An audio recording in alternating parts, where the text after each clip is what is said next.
నమస్తే. తెలుగు రాజ్యంకి స్వాగతం. నేను మీ సంధ్య. జనసేన దూకుడు పెంచిందా? నిన్న సంస్థాగత మీటింగ్కి సంబంధించి విజయవాడ మీద ఫోకస్ చేయబోతుందా అంటే నేతలు చేసిన కామెంట్స్ చూస్తే అవుననే అనిపిస్తుంది. కాకపోతే విజయవాడలో ఉన్న ఎమ్మెల్యేలకు సంబంధించి చూస్తే 2 నియోజకవర్గాలకు సంబంధించి ఒకరు బీజేపీ, ఇంకొకరు కూటమి నుంచి బొండా ఉమా గారు ఇద్దరు ఉండగా మరి జనసేన ఎందుకు ఇంత స్ట్రాంగ్గా ఉవ్విళ్ళూరుతోంది? రేపు స్థానిక ఎన్నికలకు సంబంధించి మేయర్ పీఠం దక్కించుకునేందుకు మనం బలంగా దూసుకుపోతున్నాము అని చెప్పడంలో ఆంతర్యం ఏంటి? ఎందుకంటే పోతిన మహేష్కి టికెట్ ఇవ్వలేదు అన్న నేపథ్యంలో లాస్ట్ మినిట్లో తను వైఎస్ఆర్సీపీకి జంప్ అవ్వడము, అప్పుడు తను చేసిన కామెంట్స్ ఏ రకంగా కాకరేపాయో మనం చూసాము. ఇప్పుడు మరి కూటమి నేపథ్యంలో జనసేనకు సంబంధించి ఒక టికెట్ కావచ్చు, లేకపోతే అక్కడ క్యాడర్ కావచ్చు బలంగా ఉందా అని అంటే అది సమాధానం చెప్పలేని ప్రశ్నగా అయితే మిగిలిపోయింది. మరి నేతలు ఇంత స్ట్రాంగ్గా చెప్పడం వెనుక ప్రధాన కారణం ఏంటి తెలుసుకునే ప్రయత్నం చేద్దాం. చరిత్రకారులు, సినీ రాజకీయ విశ్లేషకులు చిల్లగడ్డ శ్రీకాంత్ గారు మనతో ఉన్నారు. ఆయన మాటల్లో. శ్రీకాంత్ గారు నమస్తే. నమస్కారం సంధ్య గారు. ఏంటి అసలు స్థానిక సంస్థల ఎన్నికలకు సంబంధించి నోటిఫికేషన్ నవంబర్లో ఉంటుంది, త్వరలోనే రాబోతుంది అన్న న్యూస్ వచ్చిన దగ్గర నుంచి జనసేన ఈ ఎన్నికలకు సంబంధించి కాస్త దూకుడుగానే ఇన్ని సీట్లు కంపల్సరీ కావాల్సిందే, ఇంత షేరింగ్ మాకు ఉండాల్సిందే, మేము గ్రౌండ్ లెవెల్లో చాలా గట్టిగానే ఉన్నాము, ఉండబోతున్నాము అన్న సంకేతాలు చాలా క్లియర్గా ఇస్తుంది. మరి విజయవాడకు సంబంధించి అయితే నిన్న చాలా స్ట్రాంగ్గా మినిస్టరు ప్లస్ నేతలు వీళ్ళందరూ పదే పదే చెప్తున్నారు. ఏం జరుగుతుంది? చూశాను ఆ వేదిక మీద నాదెండ్ల మనోహర్ గారు, కందుల దుర్గేష్ గారు, బొలిశెట్టి శ్రీనివాస్ గారు వగైరా నేతలందరినీ చూసిన తర్వాత నాకేమనిపించిందంటే ఆ మధ్య జనసేన నాయకులు విజయవాడకు చెందిన బాడిత శంకర్ గారు దుర్గగుడి చైర్మన్ కావడానికి ఆయన చాలా పెద్ద ఎత్తున ప్రయత్నాలు చేసుకున్నారు. జనసేనకి ఖచ్చితంగా దుర్గగుడి చైర్మన్ కేటాయిస్తారని అందరూ అనుకున్నప్పటికీ కేవలం శ్రీకాళహస్తి దేవస్థాన చైర్మన్ కొట్టే సాయి గారితో జనసేన సంతృప్తి పడి విజయవాడ, కాణిపాకం, శ్రీశైలం, తిరుమల తిరుపతి దేవస్థానాలు 4 కూడా తెలుగుదేశానికే విడిచిపెట్టడం, 4 చోట్ల చంద్రబాబు నాయుడు గారి సొంత సామాజిక వర్గానికి చెందినటువంటి వారిని చైర్మన్లుగా నియమించడం మనకు తెలిసిందే. మరీ ముఖ్యంగా దుర్గగుడి చైర్మన్గా బాలకృష్ణ గారి అభిమానైనటువంటి రాధాకృష్ణ గాంధీ గారికి అవకాశం కల్పించారు. బాలకృష్ణ గారు నా అభిమాని, నేను ఇచ్చుకోవాలనుకుంటున్నాను. అంటే పట్టుబట్టేటటువంటి విషయంలో మాకు కావాలి, ఖచ్చితంగా మాకు ఇచ్చి తీరాలి అనేటటువంటి విషయంలో ఖచ్చితంగా జనసేన వెనుకంజే వేస్తోంది. జనసేన ముందంజలో అయితే లేదు. నాదెండ్ల మనోహర్ గారు ఇప్పుడు చేసినటువంటి ప్రసంగం కావచ్చు, దానికి తెలుగుదేశం అనుకూల మీడియాలో కూడా ఎక్కడా పెద్దంతగా ప్రాధాన్యం అయితే ఇవ్వలేదు. వాళ్ళు జనసేన విజయవాడలో బలపడదామని చేస్తున్నటువంటి ప్రయత్నాలు వాస్తవం. తర్వాత ఇప్పుడు అంత ప్రయత్నాలు వాస్తవం అన్నవి ఎంత నిజమో అక్కడ క్యాడర్ ఉంది, కార్యకర్తలు ఉన్నారు, ద్వితీయ శ్రేణి నాయకులు ఉన్నారు, చెప్పుకోదగ్గ సంఖ్యలో సమావేశానికి పిలుపునిస్తే హాజరయ్యేటటువంటి వారు ఉన్నారు అనేటటువంటిది వాస్తవం. అయితే బాడిత శంకర్ గారు లాంటి నాయకులకు న్యాయం జరిగి ఉండాల్సింది, జరగలేదు. జనసేన దుర్గగుడి చైర్మన్గా మీరు పట్టుబట్టడం అంటే అదే, సాధించుకోవడం అంటే అదే. నాకు బాగా గుర్తున్నంతలో 2018లో 19 ఎన్నికలకు ముందు బెంజ్ సర్కిల్లో ముత్తంశెట్టి కృష్ణారావు గారి నివాసంలో పైన జనసేన కార్యాలయం ఉండేది. ముత్తంశెట్టి కృష్ణారావు గారు అవనగడ్డ నుంచి పోటీ చేశారు. విజయ నిర్మల్ గారు, ముత్తంశెట్టి కృష్ణారావు గారు వారు భార్యాభర్తలు. ఆయన అవనగడ్డ నుంచి అప్పుడు పోటీ చేసి 28,000 పైచిలకు ఓట్లను సాధించారు. అంటే కృష్ణా జిల్లాలో ఓట్లు జనసేనకి వస్తాయి, పడుతున్నాయి, జనసేన వైపు మీకు ఓటర్లు మరలుతున్నారు అనేది 19 ఎన్నికల్లోనే నిరూపితమైంది. అయితే మీకు 19 ఎన్నికల సందర్భంలోనే కృష్ణారావు గారి నివాసం నుంచి ఎదురుగుండా ఉన్నటువంటి అదే బెంజ్ సర్కిల్లో ఎదురుగుండా ఉన్నటువంటి లింగంనేని రమేష్ గారి భవంతిలోకి జనసేన కార్యాలయం మారిన తర్వాత నాదెండ్ల మనోహర్ గారు కావచ్చు, మొన్న రాజ్యసభకి ప్రకటించబడిన లింగంనేని రమేష్ గారు కావచ్చు, అట్లాగే రామ్ తాళ్ళూరి గారు కావచ్చు, ఆయన ప్రధాన కార్యదర్శి జనసేన కార్యాలయం కూడా వారి కనుసన్నలలోనే మెలుగుతోంది. మంగళగిరిలో ఉన్న జనసేన పార్టీ కేంద్ర కార్యాలయం. అట్లాగే రేపు పవన్ కళ్యాణ్ గారి కథానాయకుడిగా సురేందర్ రెడ్డి గారి దర్శకత్వంలో వారు భారీ సినిమాని నిర్మించబోతున్నారని చెబుతున్నారు. వీరంతా ఒక సామాజిక వర్గానికి చెందినవారు. ఇప్పుడు జనసేన అక్కడ బలపడాలి, ఎదగాలి, పెరగాలి అంటే ఏమవుతుందంటే ఖచ్చితంగా సామాజిక సమీకరణలు అనేవి విజయవాడకు వచ్చేటప్పటికి చాలా అవసరం. మొన్న మీరు ఇందాక మీ ప్రస్తావనలో పోతిన మహేష్ గారి ప్రస్తావన చేశారు.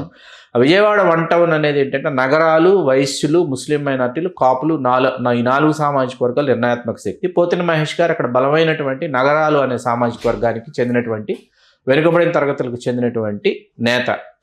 వారు ఆశించడమే కాకుండా నిజంగా నగరాలు గతంలో పోతిన చిన్న గారి కుటుంబానికి చెందినటువంటి వ్యక్తి పోతిన మహేష్ గారు, మరుపిళ్ళ చిట్టి గారు, వీళ్ళందరూ కూడా ముగ్గురు అక్కడ మనకు శాసనసభ్యులుగా చేసిన చరిత్ర కనిపిస్తుంది. ముగ్గురు నగరాలు సామాజిక వర్గం నుంచి సుదీర్ఘకాలం అక్కడ నుంచి తర్వాత మన జలీల్ ఖాన్ గారు, లేకపోతే వెలంపల్లి శ్రీనివాస్ గారు, ఇట్లా ముస్లిం వైశ్య అనేటటువంటి సమీకరణంలోకి ఆ నియోజకవర్గం వెళ్ళిపోవడంతో నగరాల్లో ఒక పట్టుదల వచ్చింది. మేము మా నియోజకవర్గాన్ని మేము కాపాడుకోవాలి, మాకు ఉన్నటువంటి ఏకైక నియోజకవర్గం విజయవాడ వన్ టౌన్. అందులో భాగంగానే జనసేనలో మనకి పోతిన మహేష్ గారి ఆగమనము, ఆయన పార్టీని బలోపేతం చేయటం, వన్ టౌన్లో కనీవిని ఎరుగని విధంగా కార్యక్రమాలు నిర్వహించడం, చివరి నిమిషంలో భాజపా కేటాయించడం, సుజనా చౌదరి గారు పోటీ చేస్తారనటం, పోతిన మహేష్ గారు వైకాపాలోకి వెళ్ళి ఏ స్థాయిలో విమర్శలు చేశారో మనకు తెలుసు. అట్లాగే అమ్మిశెట్టి వాసు గారి పేరు ఇక్కడ మనం ప్రస్తావనకు తీసుకురావాలనుకున్నాం. అమ్మిశెట్టి వాసు పవన్ కళ్యాణ్ గారి సామాజిక వర్గం, మంగళగిరి ప్రాంతం, ఇది స్వస్థల మంగళగిరి ప్రాంతం అయినప్పటికీ మంగళగిరి అనేక కారణాల వల్ల కేటాయించలేం. కాబట్టి కేటాయించి ఉన్నట్లయితే 2019లోనే కేటాయించి ఉండాలి. కానీ 2019లో వామపక్షాలకి పవన్ కళ్యాణ్ గారు కేటాయించడాన్ని నిజంగా సామాజిక రాజకీయ విశ్లేషకులందరూ ఒకంత తప్పు పట్టారు. కాకపోతే వామపక్షాలు చెప్పుకొచ్చింది ఏంటంటే, మేము గతంలో మంగళగిరి నుంచి పోటీ చేసి గెలిచిన వేములపల్లి శ్రీకృష్ణ గారు లాంటి వాళ్ళు ఇక్కడ గెలిచిన చరిత్ర మాకు ఉంది కాబట్టి మాకు కేటాయించండి అన్నారు. ఈయన కేటాయించేశారు. అమ్మిశెట్టి వాసు గారు లాంటి వాళ్ళు అప్పుడే పోటీ చేసి ఉన్నట్లయితే ఒక ట్రాక్ రికార్డు ఉండేది. అమ్మిశెట్టి వాసు గారు ఏం చేశారు, విజయవాడ నగర పరిధిలో 3 నియోజకవర్గాల్లో సర్దుకోవాలంటే సెంట్రల్ నియోజకవర్గం నుంచి పోటీ చేయాల్సినటువంటి పరిస్థితి. ఇంకా ఒకరిద్దరు పేర్లు వినిపించినాయి మనకి. కాకపోతే బొండా ఉమామహేశ్వరరావు గారిని కాదని మీకు తెలుగుదేశం పార్టీ ఏ విధంగా జనసేనకు సెంట్రల్ కేటాయిస్తుందని మనం వాళ్ళు ఆశిస్తారు చెప్పండి. అంటే మేబీ బొండా ఉమా గారు ఈ మధ్య అలకబోనారు. అదే అంటున్నా, మంత్రి పదవికి సంబంధించి కొంత కినుక వహిస్తున్నారు, యాక్టివ్ గా ఉండట్లేదు అన్న కోణానికి సంబంధించి మేబీ జనసేన దాన్ని రీప్లేస్ చేసి అవకాశాన్ని సద్వినియోగం చేసుకొని ఆ దిశగా ఏమన్నా అడుగులు వేయడానికి స్థాయి నేతలు ఎవరున్నారు అన్నది ఇప్పుడు వస్తున్నటువంటి $1 మిలియన్ క్వశ్చన్. మీకు బొండా ఉమామహేశ్వరరావు గారు వారు పూర్వీకులు ఎక్కడి నుంచి వచ్చారు ఏమిటి అన్నది కాసేపు పక్కన పెడితే, విజయవాడలో దశాబ్దాల తరబడి 4 ఫాదర్స్ దగ్గర నుంచి దాదాపుగా స్థిర నివాసం ఏర్పరచుకున్నారు. వారు కానీ వారి అన్నయ్య శ్రీనివాసరావు గారు కానీ, అన్నయ్య చారిటీస్ పేరుతో వారి అన్నయ్య శ్రీనివాసరావు గారు, బొండా శ్రీనివాసరావు గారు చాలా సేవా సాంఘిక సంక్షేమ ప్రజోపయోగ కార్యక్రమాలు నిర్వహించారు. బొండా ఉమామహేశ్వరరావు గారు వంగవీటి మోహన్ రంగారావు గారి అనుచరుడిగా, శిష్యుడిగా ఆయన తన రాజకీయ ప్రయాణాన్ని ప్రారంభించి ఆ తర్వాత అనూహ్య పరిణామాల నేపథ్యంలో సుదీర్ఘకాలం తర్వాత వారు తెలుగుదేశం పార్టీలోకి వచ్చి 14 ఎన్నికల్లో పోటీ చేశారు, గెలుపొందారు. 19 ఎన్నికల్లో కేవలం 25 ఓట్ల స్వల్ప ఓట్ల తేడాతో ఆయన ఓడిపోయారు. తిరిగి మళ్ళీ మొన్న 24 ఎన్నికల్లో ఘన విజయం సాధించారు. 19 ఎన్నికల్లో కూడా వారు ఓడిపోవడానికి కారణం ఏంటంటే, జనసేన సిపిఐకి విడిచిపెట్టి సిపిఎం అభ్యర్థి కనీవిని ఎరుగని విధంగా అక్కడ ఓట్లను సాధించడం అనమాట. దాంతో మీకు బొండా ఉమామహేశ్వరరావు గారు ఓడిపోయారు తప్ప, లేకపోతే ఖచ్చితంగా 19 ఎన్నికల్లో ఆ ప్రభంజనంలో వైకాపా ప్రభంజనంలో కూడా ఆయన గెలిచుండేవారు. సరే పక్కన పెడితే 24 ఎన్నికలకు వస్తే తిరిగి గెలిచారు. రాష్ట్ర మంత్రి పదవిని ఆశిస్తున్నారు. కానీ ఏ విధంగా చూసినా రాష్ట్ర మంత్రి పదవిని విజయవాడ నగరానికి, అందులోనూ కాపు సామాజిక వర్గానికి కేటాయించే పరిస్థితి కనిపించడం లేదు. సమీకరణల దృష్ట్యా కనిపించడం లేదు. సరే విజయవాడ తూర్పుకు వెళదాం అనుకుంటే అక్కడ మీకు తూర్పులో కానీ సెంట్రల్లో కానీ కాపులు బలంగా, మీకు విజయవాడ నగర పరిధిలో ఉన్న 3 నియోజకవర్గాల్లో కాపులు ఉన్నారు, లేరని మనం అనట్లా. కాకపోతే అక్కడ విజయవాడ తూర్పులో కంకిపాడు రద్దయి 2009లో కంకిపాడులో కొంత ప్రాంతం మీకు వచ్చి తూర్పులో కలిసింది కాబట్టి కమ్మ సామాజిక వర్గం ఆధిపత్యం కూడా ఖచ్చితంగా చాలా బలంగా కనిపిస్తుంది. కాబట్టే మీకు గద్దె రామ్మోహన్ గారు వరుసగా 3 ఎన్నికల్లో గద్దె రామ్మోహన్ గారు 14, 19, 24 వరుస ఎన్నికల్లో హ్యాట్రిక్ సాధించారు. ఆయన వైకాపా ఎన్ని ప్రయత్నాలు చేసినా అక్కడ వాళ్ళకి సాధ్యపడలేదు. అసలు అక్కడ యలమంచిలి రవి గారు అనుకున్నారు, బొప్పన భవకుమార్ గారు అనుకున్నారు, రకరకాల ప్రయోగాలు చేశారు. మొన్న ఏకంగా దేవినేని అవినాష్ గారిని తీసుకువెళ్ళి పోటీ చేయించారు. అయినా కూడా గద్దె రామ్మోహన్ రావు గారు అక్కడ విజయం సాధించారు. ఇక్కడ దుర్గగుడి చైర్మన్ సాధించుకోలేకపోయినటువంటి జనసేన పార్టీ రేపు ఇప్పుడు స్థానిక సంస్థల ఎన్నికలు మాత్రమే కాదు, సార్వత్రిక ఎన్నికల్లో కూడా విజయవాడలో మేము జెండా ఎగరవేద్దాం అనుకుంటున్నామని నాదెళ్ల మనోహర్ గారు చాలా గొప్పగా వారు ఉద్ఘాటించారు. దానిని మనం స్వాగతించి తీరాలి. రేపు స్థానిక సంస్థల ఎన్నికలలో దుర్గగుడి చైర్మన్ అనేది అంకం ముగిసిపోయింది. రేపు స్థానిక సంస్థల ఎన్నికలు రాబోతున్నాయి. స్థానిక సంస్థల ఎన్నికలలో విజయవాడ మేయర్ పీఠం మరీ ముఖ్యంగా కాపు సామాజిక వర్గానికి జనసేన దక్కించుకుంటుందా, దక్కించుకోలేదన్నది వాళ్ళ ముందు ఇప్పుడు ఎదురయ్యేటటువంటి అతిపెద్ద సవాల్. ఈ సవాల్ని అధిగమించగలిగితే ఖచ్చితంగా జనసేన తన యొక్క సరికొత్త ప్రయాణాన్ని సరికొత్తగా ప్రారంభించింది. రాజకీయంగా పార్టీ సంస్థాగతంగా ఎదగడానికి సరైనటువంటి దిశలో తన గమనాన్ని మార్చుకుందని మనం నమ్మొచ్చు. ఇది సాధించుకోగలిగితే ఛాన్సెస్ ఉన్నాయని అనుకోవడానికైతే స్కోప్ ఉన్నాయి. ఎందుకు దుర్గగుడి చైర్మన్ అడిగాము, ఇవ్వలేదు కాబట్టి అంటే సైలెంట్ అయిపోయాము. సీటుకు సంబంధించి పోతన మహేష్ విషయంలో ఫైట్ చేసినా సరే మీకు అక్కడ పట్టుందన్నారు, వదిలేసాం. అది కమ్మ సామాజిక వర్గానికి కేటాయించుకున్నారు. భాజపాలో ఏది విజయవాడ 1 టౌన్ దుర్గగుడి చైర్మన్ బాలకృష్ణ గారి అభిమానికి కేటాయించుకున్నారన్న విషయం ఇక్కడ మనం ప్రస్తావిస్తున్నాం. మనం అదే అందుకోసం అంటే ఇది వైపు మీ ఆధిపత్యం అయింది కాబట్టి మాకు ఇటు వైపు మీరు అవకాశం ఇవ్వకపోతే అది పొత్తు ధర్మం కాదు కదా అన్న ఒక ఆలోచన తెర మీద తీసుకొచ్చినప్పుడు ఇప్పటి వరకు తగ్గాం కాబట్టి ఈ విషయంలో మేము పై చేయి సాధించాలని నిజంగానే అధినేత పట్టుబడితే సాధ్యం కాదంటారా? పట్టుబడితే సాధ్యమవుతుంది, కానీ పట్టుబట్టినట్టు శ్రేణులందరూ ఏకతాటి మీదకి రావాలి. కాబట్టి మనం రేపు ఖచ్చితంగా మనం అద్భుతమైనటువంటి ఫలితాలు సాధించబోతున్నాము. మనం కోరినటువంటి స్థానాలను మనకు కేటాయించేసేయబోతున్నారు. కాబట్టి మీరందరూ ఇప్పటి నుంచి కూడా శక్తివంచన లేకుండా కృషి చేయాలనేటటువంటి ఒక మైండ్ సెట్లోకి అయితే జన సైనికుల్ని వీర మహిళల్ని తీసుకొస్తున్నారు. తీసుకొచ్చిన తర్వాత ఆ స్థానాల్ని అందుకోవాల్సినటువంటి సమయంలో పొత్తు ధర్మంలో భాగంగా స్వీకరించాల్సినటువంటి సమయం వచ్చేటప్పటికి మీరు త్యాగానికి సిద్ధంగా ఉండాలని చెప్తున్నారు. ఓకే, అంటే మీరు త్యాగరాజు అనేది నడుస్తుంది, కానీ చివరి నిమిషంలో ఇది మాకు వస్తుంది అని ఆశించిన వాళ్ళకి త్యాగం చేయక తప్పదు అన్న కొసమెరుపు జనసేనలో అందరూ త్యాగరాజులు, అందరూ త్యాగరాణులే అన్నమాట.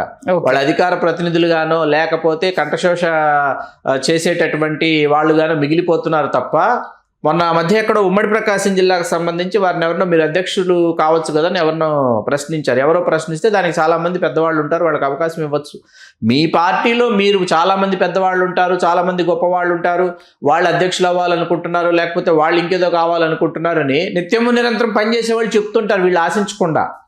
మీకు అర్థమవుతుంది కదా, ఈ ఎవరు వస్తారు, ఎక్కడి నుంచి వస్తారు, ఆ పెద్దవాళ్ళ గొప్పవాళ్ళు అర్థం కాదు. వేరే పార్టీల నుంచి వస్తారా, వేరే పార్టీల నుంచి వచ్చి ఇప్పుడు బాలినేని శ్రీనివాసరెడ్డి గారు ఐకాపా నుంచి వచ్చి ఇప్పుడు దర్శికి వెళ్ళి ఆయన అక్కడ కరవాలని తిప్పుతున్నారు. రేపు ఏదో మానుగుంట మహేందర్ రెడ్డి గారు వస్తారంట కందుకూరు నుంచి జనసేనకి రాగానే ఇప్పుడు బాలినేని శ్రీనివాసరెడ్డి గారితో పాటు మహేందర్ రెడ్డి గారు రాగానే ఉమ్మడి ప్రకాశం జిల్లా ఆమంచి కృష్ణమోహన్ గారు చీరాల నుంచి వస్తారంట. అద్భుతమైనటువంటి ఒక చిత్రపటంగా ఉమ్మడి ప్రకాశం జిల్లా జనసేన తయారవుతుంది అని మాట్లాడుకుంటున్నారు తప్ప ఇక్కడ పనిచేసి జనసేన కోసం జెండా ఎత్తిన అసలు వ్యక్తికి న్యాయం జరగట్లేదు అనేది నా వాదన. ఇప్పుడు అమ్మిశెట్టి వాసు గారు జనసేనలోనే ఆయన ప్రయాణాన్ని ప్రారంభించాడు. ఆయన జనసేనతోనే ఆయన ప్రయాణాన్ని ఆయన కొనసాగిస్తున్నాడు. ఆయన ప్రతి సమావేశానికి, ప్రతి మహాసభకి, ప్రతి సదస్సుకి జన సమీకరణ చేయటం కానీ, వనరులు సమకూర్చడం కానీ అవన్నీ చేస్తున్నాడు. పాపం అవకాశం రావటంలా. ఎప్పుడు వస్తుంది అవకాశం అంటే తెలియదు, ఎందుకు వస్తుంది అంటే అర్థం కాదు, ఎంతకాలం ఎదురు చూడాలో తెలియదు. కానీ వేరే వాళ్ళ కోసం వేరే పార్టీల నుంచి వేరే వాళ్ళు వేరే నాయకులు వస్తే మాత్రం ఖచ్చితంగా వీళ్ళు త్యాగం చేయాలి,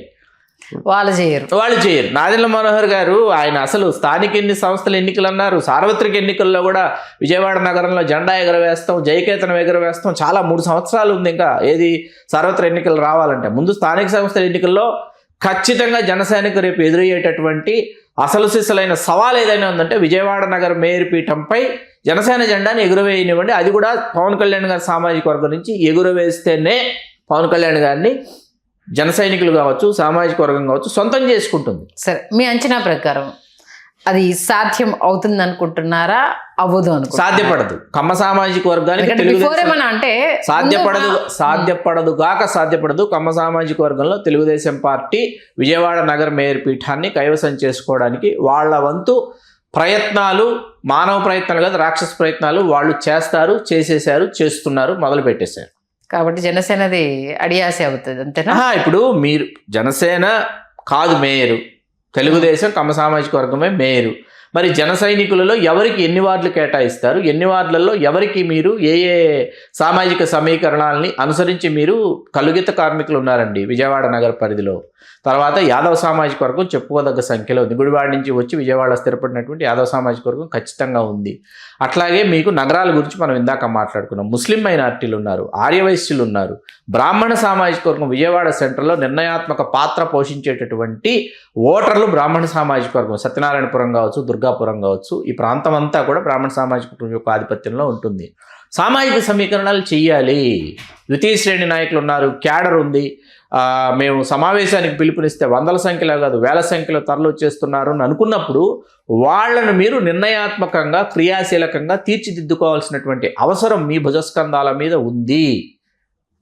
రైట్, చూద్దాం. మీరు అన్నట్టు మీరైతే ఛాలెంజ్ చేసేసారు, ఖచ్చితంగా అయితే సాధ్యం కాదు అనేసి. సాధ్యం కాదు. మరి జనసేన అధినేత ఈసారి తమ కార్యకర్తలు నేతలు కోరుకుంటున్న విధంగా ఏ రకంగా ఫైట్ చేస్తారు, నిలబడతారు అనేది మంచి విశ్లేషణ అయితే అందించారు. ఖచ్చితంగా ఇది జనసేన ఉనికి రేపు రాబోయే రోజుల్లో ఎంత స్ట్రాంగ్గా ఉండబోతుందనే దానికి ఇప్పుడు నిదర్శనం. ఈ ఫైట్ అనేది రేపు వాళ్ళ కూటమిలో డబుల్గా ఎలా ఎదుగుతారు అని చెప్పడానికి ఇప్పుడు ఈ ఫైట్ చేస్తేనే రేపు వాళ్ళ ఉనికిని వాళ్ళు ఖచ్చితంగా వాళ్ళు దీన్ని చేజిక్కించుకోవాలి. దీన్ని చేజిక్కించుకుంటే మీకు ప్రజలలో జనసేనతో కలిసి ప్రయాణం చేద్దాం అనుకుంటున్న వారిలో ఎడతగినటువంటి విశ్వాసము ఉత్సాహం అనేవి ఉరకలెత్తుతాయన్నమాట. చూద్దాం ఏం జరుగుతుంది అనేది. మంచి విశ్లేషణ అందించారు. ధన్యవాదాలు శ్రీకాంత్. ధన్యవాదాలు సంధ్య గారు.